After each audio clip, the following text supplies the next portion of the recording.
Let's turn to the GOP race. This afternoon, Nikki Haley will be holding another rally in South Carolina.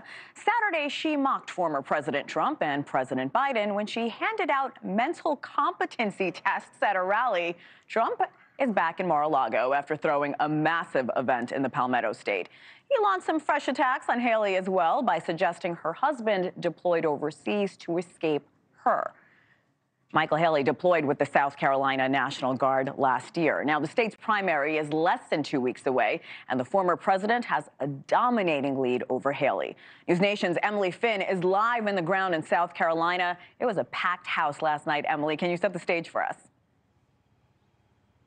It certainly was a packed house last night, Hena, at that Trump rally. Nikki Haley has been hosting some events as well here in South Carolina over the weekend in this really crucial final stretch leading up to the primaries. In the latest round of attacks against each other, the candidates have been trying to decide who has the sharpest mind to serve in the White House. That's been a huge focus on the campaign trail. Haley taking aim at both Trump and President Biden, handing out mental competency tests to attendees at one of her campaign events here.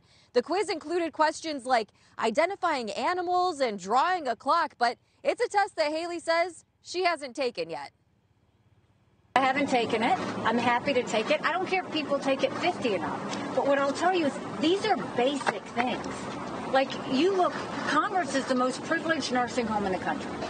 The party that dismisses their 80-year-old candidates is the party that will win the president, without a doubt.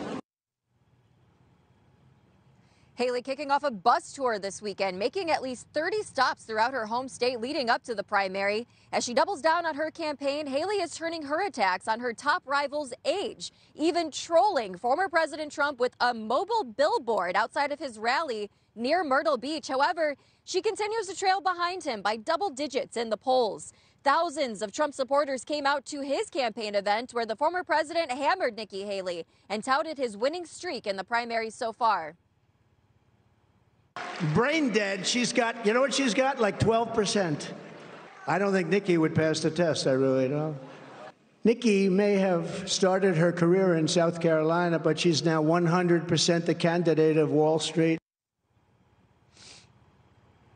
And while the Republican candidates that are still left standing sparred over who on the GOP side is most mentally fit to serve in the White House, they did agree on one thing. They agreed that President Biden is the least mentally competent to serve in the White House. Hena? Emily, I'm in New York, but I'm feeling the energy in South Carolina. Less than 2 weeks away from the primary. What are the crowds like? What is the energy like on the ground?